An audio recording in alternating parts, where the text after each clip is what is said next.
All right, this is our next episode of True Wrestling Fan Discussions, continuing our Survivor Series review. This is Survivor Series 1989. I'm your host, Mike. I'm Frank, and let's get into this one, man. This was a pretty decent one. It wasn't groundbreaking. This is the first time they actually had made names for the hmm teams, and I thought they were, some of them were kind of cool. The feuds that they had going on and stuff, so it kind of made sense. November 23rd, 1989, Rosemont, Illinois, 15,294 in attendance for this one. The opening match for this one was the Dream Team versus the Enforcers, and this one actually had Captain Dusty Rhodes with Brutus the Barber Beefcake, the Red Rooster, whatever, and Tito Santana versus Captain Big Boss Man, Rick the Model Martel, the Honky Tonk Man, and it was supposed to be Akeem, the other half of the Twin Towers in this, but he was replaced by Bad News Brown. So you already know where we're going with him. Yeah, then this was they switched to 4-on-4, right? In this one? Yeah, this was Yeah, the first they year. switched from 5-on-5 to 4-on-4. The mentality was if we have less guys, we could have more matches. So no, that makes Yeah, sense. I get it.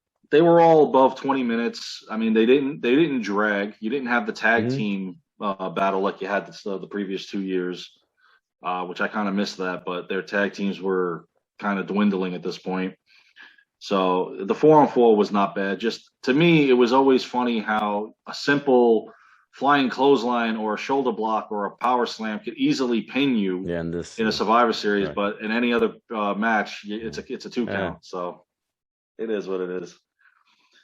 This one was funny because Bad News actually didn't, for whatever reason, never really got in this match except one time. He kept bantering with people in the crowd, which was funny. Every time if you watch it, you just see him constantly looking back, cursing somebody out. Then he gets Martel into it, so Martel's talking smack to them. This match was funny.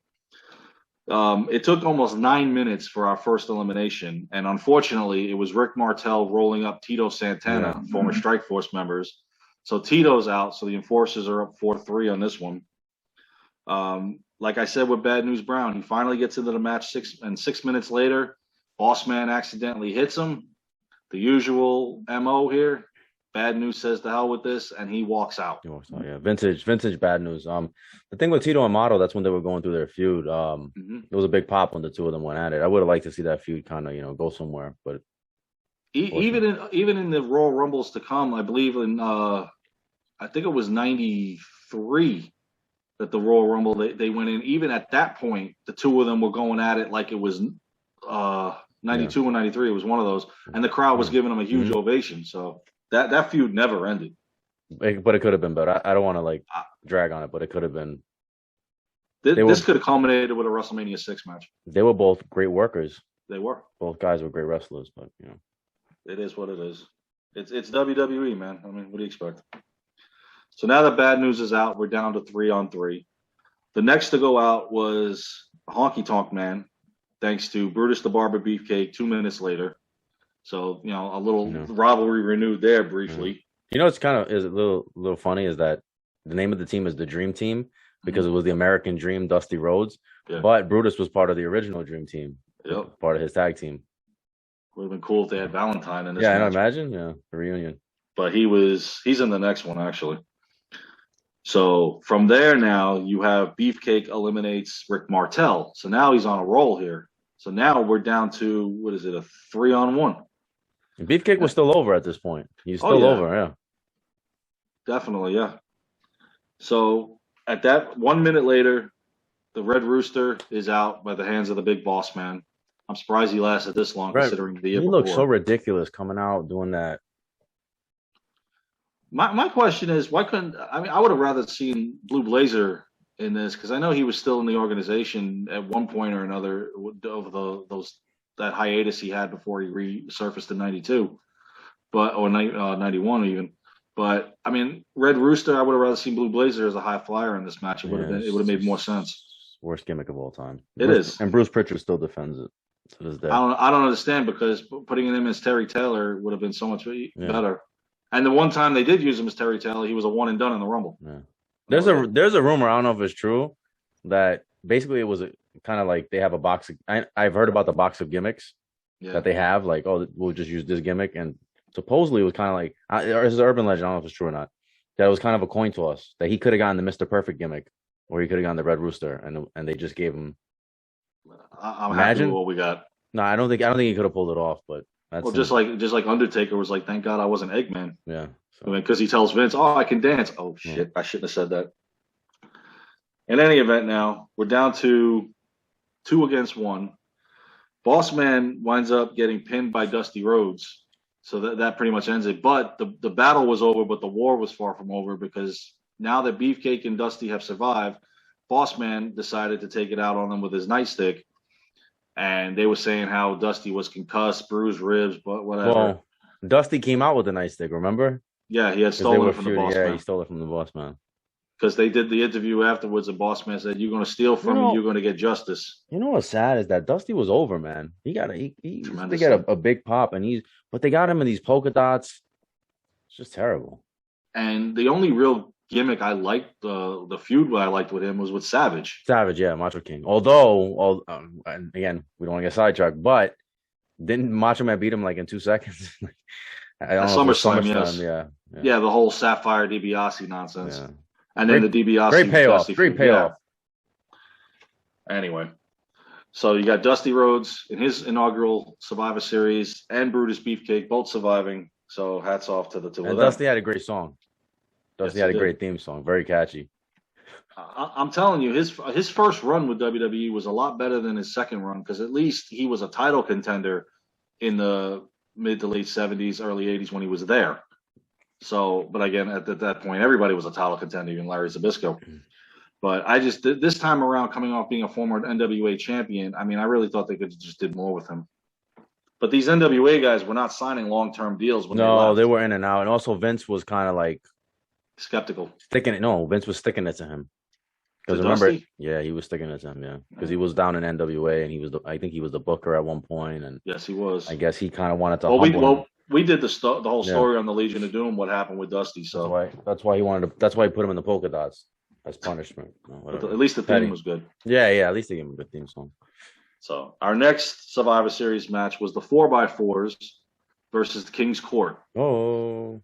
This was Captain Hacksaw Jim Duggan, along with the Hitman Bret Hart, which I didn't understand why they broke up the Hart Foundation until I realized they didn't have enough wrestlers for this.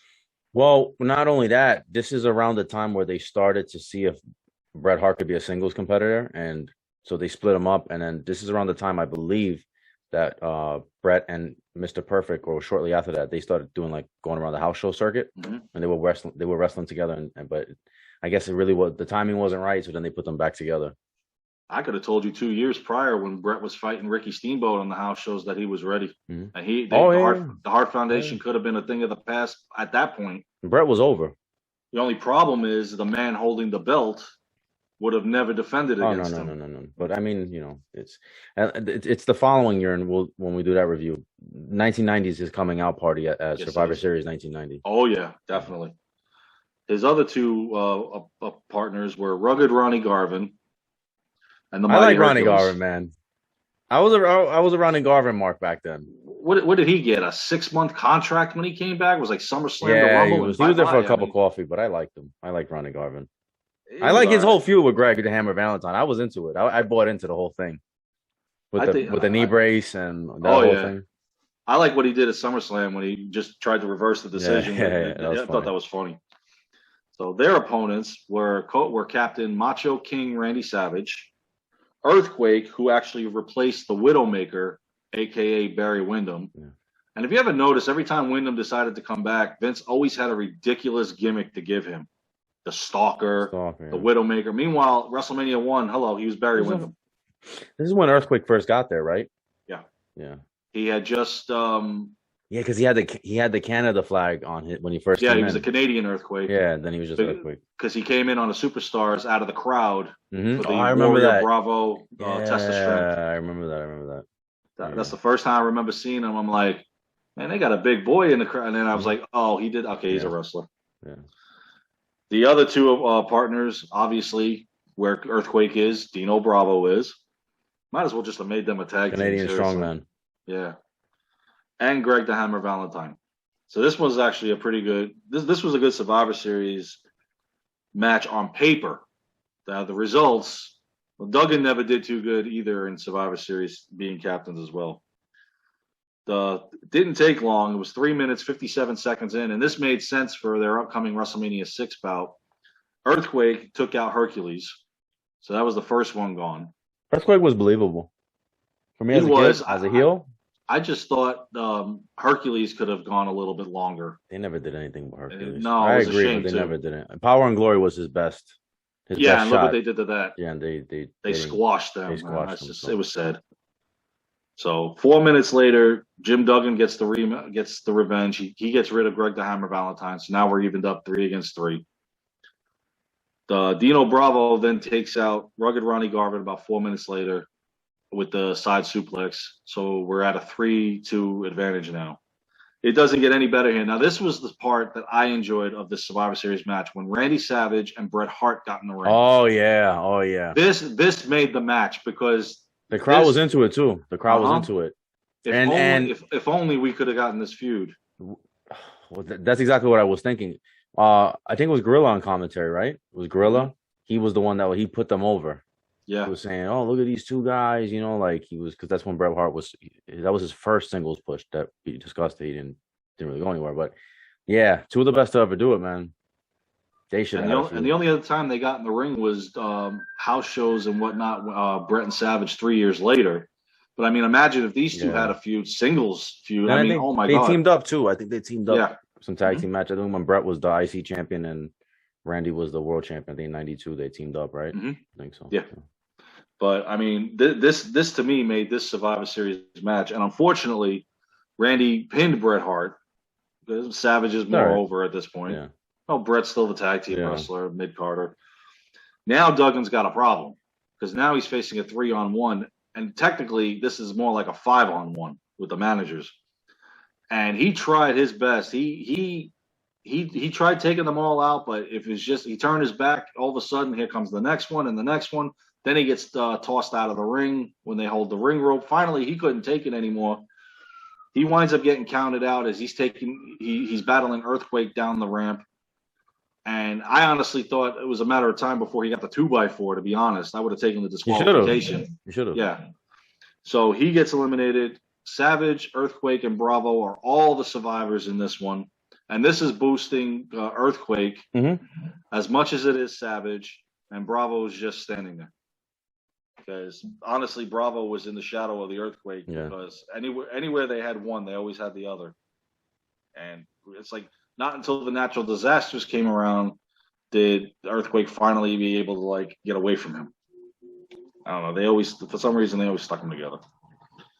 Our next one was kind of interesting because then they started talking during this match. They were referring to the No Holds Barred event in December. Yeah. 15-foot high steel cage with Hulk Hogan and Brutus the Barber Beefcake versus Macho King Randy Savage and Zeus. They were really trying to put that event over. They were really trying to get people to buy that. It was the main event in the movie, right? If you bought it, you get to see the movie, and then after the movie was the steel cage match. Yeah, unfortunately, the event wasn't all that good. No, but they kept on throughout this whole show. They tried. And you'll see what happens when you get into the match with Zeus. How quickly he was out? Yeah. Now, to me, this was one of Hulk Hogan's best Survivor Series teams. I really enjoyed, of all the teams he had, this was one of my favorites. It was the Hulkamaniacs versus the $1 Million Team. And if you ever notice how many years Hogan and DiBiase are always going to be locked up in the Survivor Series, 88, 89, and let's not forget the grand finale in 90. Yeah. Always these two. And then again at WrestleMania 9, they go out. It was just the rivalry that never ended. It was Captain WWE Champion Hulk Hogan along with Jake the Snake Roberts and the WWE Tag Team Champions Demolition versus Ted DiBiase, Zeus, and the Powers of Pain. And by this point, the year-long feud with Demolition and Powers of Pain is getting old. Yeah. Powers of Pain has pretty much been squashed at this point at every chance they've gotten. And then you got Zeus in there that can't be hurt. And honestly, I mean, this match, it was supposed to start out as Jake Roberts and Zeus, but Zeus is like, get out of here. I don't want you. I don't care about you. I want Hogan. So he tags in Hogan. We get the match. 3 minutes into this event, Zeus gets disqualified. Yeah. Not for the five, not holding, the 5 count with the choke, but pushing Earl Hebner. So now all of a sudden he's out, which I thought was ridiculous. Yeah, but so what it was they were protecting Zeus because Zeus couldn't wrestle. Okay. So they're trying to get you to the no holds barred pay-per-view match. So in order to sell that and protect them, they had Zeus get out of it, which was stupid. I hate it. But if it was what it was, I didn't like it. So that was quickly down to 4 against 3. They got Zeus out of the ring by DiBiase flashing the money signs and whatnot. Now, the next one, this was the only time I think the Powers of Pain kind of got over on Demolition, because it was back to back. The Warlord pins Axe and the Barbarian pins Smash. So now the Powers of Pain have single-handedly eliminated Demolition from this match. So now you're looking at a 3-on-2 at this point. However, and I don't even know what they exactly did in this match because I didn't see anything. I don't know about you, but the Powers of Pain got disqualified. Both of them. They double teamed. They double team Hogan and they didn't get out of the ring. They spike pile drive them. Spike pile drive them. They didn't get out of the ring and they did. I never saw Hebner putting a 5 count on them. He just threw them out. I don't remember. Oh, I guess the match was running a little too Both long. of them, yeah. They're like, all right, we gotta get these guys out of here. Well, how many times have we seen that in Survivor Series? In '90, we see that. In '91, a whole 2 teams get disqualified. Yeah. I mean, come on. They were putting a beating on Hogan, though. Oh yeah, especially Barbarian was known for it when they fought, especially the following year in '90 on that team. Barbarian always went toe to toe with Hogan. Yeah. I was always wondering why they did when Barbarian was a singles wrestler, why they never did a little feud with the two of them. Because the matches he could hang with them. Yeah, but the matches probably would have been better on paper than the actual. Well, again, like I've said this a million times. Imagine if you had the monthly pay-per-views back then. What matches we could have had? Oh yeah. Unreal. So now you got Barbarian and Warlord out. So now we've got quickly 2 against 1. Hogan and Roberts versus DiBiase. Well, the feud between DiBiase and Roberts keeps going. DiBiase gets the pin on Jake. And meanwhile, you got a battered Hogan at ringside. So now Jake is like half dead. Oh yeah, Hogan was great at selling, though. He was great. He was great at selling. He was great at getting sympathy from the crowd. Like people felt bad for him, and then he's gonna Hulk up. He quickly hulks up. Them steroids took over, and then he's back in the match. Yeah, maybe it was spinach. Yeah, sure it was. So 4 minutes later, Hogan gets his revival, beats Ted DiBiase, and Hogan becomes the sole survivor of his team. And I think it was right after, 10-minute pose. I believe, correct me if I'm wrong, but it was right after this match that they tried to once again sell the no holds barred because they had Hogan and Beefcake interviewed. But right after Savage and Zeus. Just before we get to that, like Hogan 10-minute pose in the middle of a pay-per-view.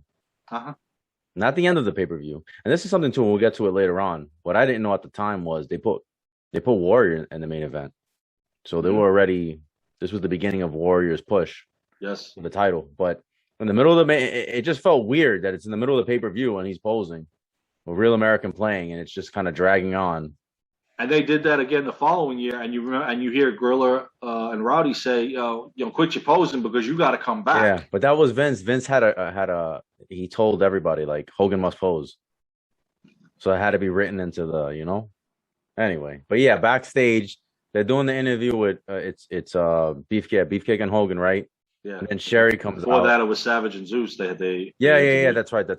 And they were like, they don't, you guys don't see eye to eye. And they were like, we don't have to see eye to eye. We know who our targets are and who we have to, get on board. And he's tapping him with the scepter, and he's waking his ass up. And the best part of it was the Hogan Beefcake interview where she comes in with the little sugar or whatever, flour she's got, whatever nonsense she's got in her hand. And she didn't even throw it right. No. Because it never hit the two of them, but they were good at selling. These guys were like, Oh And then my god! and then here comes Savage and Zeus, and here come all the wrestlers, and of course Barry Horowitz is one of them. I caught him on the side. What the hell was what's his name doing there? Canadian strongman Dino Dino Bravo. He's Bravo. a I was just heel. gonna say that. Yeah, he's in there. Then you got Bret Hart's taking his time coming around Yeah. to. All Well, right. Let me get you now. he never liked Hogan.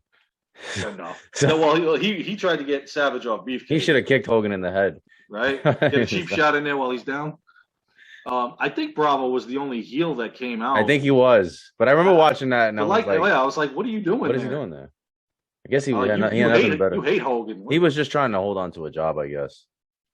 You I know, don't know, but I of all the wrestlers that they brought in, because Red Rooster was in there too. But I love how you see Barry Horowitz show up, and I'm like, the hell are you doing here?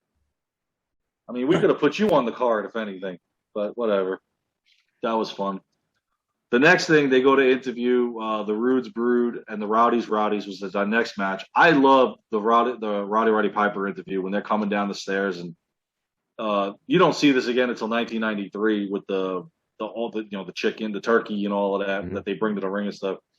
The Bushwhackers have it in their attire, and he's like, "I told you you could snack afterwards." Then he's got Snooker over there barking. You had Roddy Piper teaming with Superfly Jimmy Snuka, which is a weird combination as it is with them two, and the Bushwhackers versus Ravishing Rick Rude, his unconfirmed tag team partner, Mr. Perfect. Yeah, back together.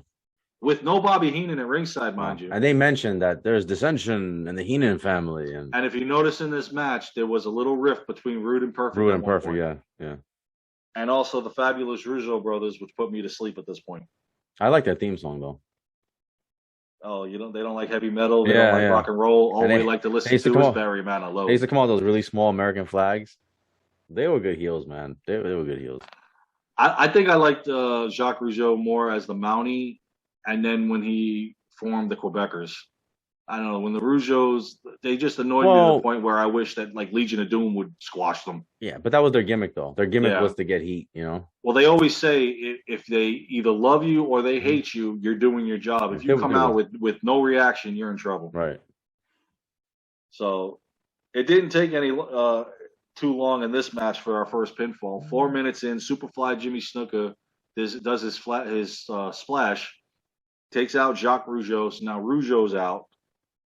And then quickly, they're down again. 3 minutes later, Roddy Piper eliminates Raymond. So now the Rougeaus are gone, and now we're 4 against 2, which I thought I saw this honestly going the other way to start. But it does, because Mr. Perfect takes out Bushwhacker Butch, and then Rude takes out Bushwhacker Luke. So now we're at an even advantage. And this was right before they eliminated him. This is where Rude and Perfect had their little heat. Perfect wasn't really part of the Heenan family yet, but Rude was, and so I was kind of confused, like why are they feuding? But they noticed on Survivor Series they've always been together. The past couple of years, 87 I think it was, and then this one. And again, we've talked about how they should have been a tag team. 88, 88. Yeah, I'm sorry. So as we go through it now, Rude and Piper get a double count out at this point as they're fighting up the rampway. And again, here's another match that could have culminated at WrestleMania 6 rather than what we got, because their feud to me wasn't finished. And I never liked the Piper bad news thing, even though he tried to help him. Yeah. But it didn't work. Not in my mind anyway. So now you're down to Snuka versus Perfect, which was a pretty good battle between these two, a veteran and a youngster, and it went Perfect's way. So now Mr. Perfect became the sole survivor of this. So this matchup, it didn't have all stars, but it was pretty entertaining. Yeah, it was. It was a fun match. So as we go to our final one, and I really like this one.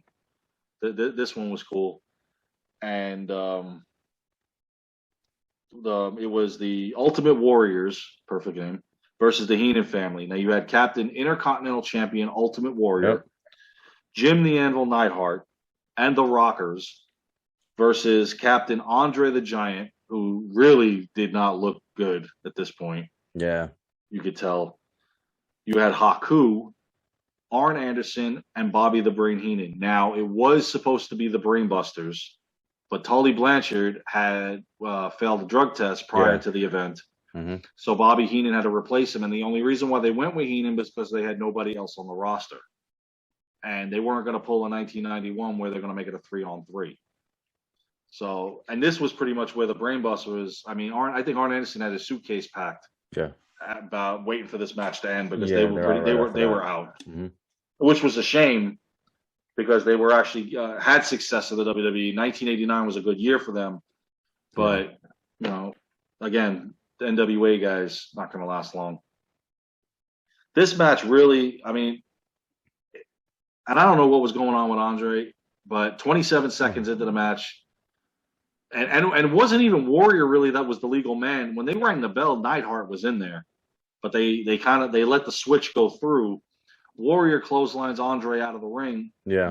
Knocks him out. Yeah, because Warriors music, I don't even think they played Warriors music. He just runs out because the match started before. Because the match had started. I was disappointed, man. I always like hearing Warriors. Yes. Yeah, but he just ran out and then he started, destroying the belt the bell rings. But like I said, Neidhart was in the ring, but clotheslines him out and knocks him out. And then he got counted out. Yeah, so explain this one. Why did I think it was because he was at the end coming They rang the bell when the Warrior came in, they rang the bell. That's what happened. Yeah. And I really think this was the I would have right after this, Andre formed the tag team, the Colossal Connection. Yeah, but Haku always did most of the work because Andre's health was deteriorating. That's why. But I wanted to see Warrior body slam Andre, man. They should have given that to us on the pay-per-view, man. They should have let Andre go and stay in a little longer because that's pretty much that entire team. Yeah, pretty much. So now they're quickly at a huge disadvantage, but they evened it up with Haku eliminating Neidhart. And again, these are these Survivor Series matches where a simple clothesline, power slam, shoulder breaker, anything like that will automatically get you a 3 count. I guess because they don't want, just in case some guy has to eliminate somebody else too, they don't want the same finish. Like you don't want Hogan leg dropping everybody, you know what I mean? So I guess maybe that's the thinking. Haku was underrated too. You could see how good Haku is. I always liked them in the Islanders. I thought they were underrated. They should have been a tag champion contender. I love this crescent kick, man. Oh yeah, he was one of the best that did it. It looked good. Especially, I love when he tried to do it to Andre. Yeah. But the problem was he did it, but he couldn't get it up to the chin. It was like right here by the chest because he caught it. And I'm like, damn, dude, you got to get on a step ladder. But yeah, he had one of the best. So at this point now, and of course, the whole team's doing the work. Marty Jannetty gets eliminated by Bobby Heenan. But of course, Arn Anderson's doing all the work. And at one point during the match, Arn Anderson tells him, get in the ring. Get in the ring, yeah. You can see Bobby, that there's a rift there too. Bobby had me cracking up every time he would go to the top rope and then do nothing. Like he would pretend that he's gonna jump off the top rope, and you're like, "Oh shit, Bobby's gonna jump," and he doesn't. Oh my god! And he was getting his cheap shots in the corner. Yep. And Bobby always he did a good job. By the Look, Warrior. Not for nothing, he did actually a pretty good job in this match, considering how physically limited he was at that point. Yeah, because Bobby back in the day when he was young, he used to take bumps all over the place. Yes. Yeah, a lot of people don't know that he was not an all-star wrestler, but I think he was pretty good. Mm-hmm. So, but I love how he's like little Andre with the attire there. That was cool. All things considered, they lost Tully, it was still cool. Yeah, Bobby, they made it work. Yes, it did. So now you got Jannetty out. So it wasn't a matter of time before Shawn gets his revenge, and Shawn Michaels takes out Haku. And then from there, Arn Anderson takes out Shawn with one of the best. The spine busters, nobody does it better than Arn Anderson. Right? And when he caught Shawn with that, I'm like, you could have counted to 50. It's over. Yeah. And that pretty much summed up almost a year-long feud between those two teams. Mm-hmm. And the Brainbusters made the Rockers a hell of a better team than they were. Oh, yeah. And it's just a shame that the tag titles were never officially put on them. Yeah. Get to that later. Like the Rougeaus. Exactly. So now it's Warrior pretty much against Andre. I wish. Arn Anderson and Bobby Heenan. Yeah. And this is where they had the issue that he's telling them get in the ring because he gets in the ring and then quickly tags him, you do it, you do it, you get in there. So now the shit hits the fan now after Warrior eliminates Arn, because now Bobby Heenan's like, come back here, where are you going? And you actually see Warrior smiling in the ring. And you don't really see that from him in his matches. He's smiling. I liked when it was down to Warrior though. When it was just down to Warrior, and then Warrior starts, he starts getting fired up, and his face paint's starting to come off already. Yeah, he was one of the best in Survivor Series. That was cool, man. Yeah. Even in 1990, and I can understand real quick, because I'm going to get sidetracked when I finish this. I can understand putting him in the opening match at the Survivor Series, because if you have him going to the grand finale, you want your champion fresh for that match. Yeah. So I can understand putting him in the opening card. Plus, you always want the opening card to pop. And who better than him? It was smart. So Warrior pretty much has his fun with Heenan in this match, throwing him all over the place. I mean, 1989 was the year that Heenan got his butt kicked by Warrior. We saw it at WrestleMania 5. He hated him too. He hated him. Oh yeah, in real life he hated him. Warrior didn't hate Bobby, but Bobby Heenan hated Warrior. Warrior, yeah. So that's Heenan's problem. Ultimate Warrior gets the win. He's the sole survivor. How did he beat Arn? What about Arn? How did he beat Arn? Did he gorilla press him? I don't know. I know he pinned him. I think it was a shoulder tackle. He could have gorilla pressed him too. I know he did. I think he might have. Yeah. So it wasn't like the year before where a double axe handle to the chest got him. Right. Yeah. I think they let him show off his finisher here. So which was great, because he finished 89 on a high note. 90 was going to be a huge year for him. Yeah, like I mentioned earlier, is that this was we didn't know it at the time, or at least I didn't know. No, none of us did. That was it. The Warrior was about to get his push. They put him in the main event. He was over as hell. The crowd went crazy every time he came out. And they were setting up, what's to come. I didn't honestly know that it was going to be Warrior being pushed until I saw the Rumble. When I saw him and Hogan, I was like, oh, they've got to do this. And sure enough, they did it. And the rest is history. Yeah. But overall, this Survivor Series was pretty good. It was fun. I enjoyed the Survivor Series. I liked what they did the year after, and I'm sorry. It's a shame they didn't do this in every Survivor Series. Do kind of like a grand finale match of survival. I thought it would have been cool to do, but it was what it was. At least they didn't have a gobbledygooker at this one. Oh Jesus, that'd be the next year. Yeah. All right, so that's our Survivor Series review. You guys let us know what you think. Please like, comment, share, subscribe. We'll see you guys soon. Take care.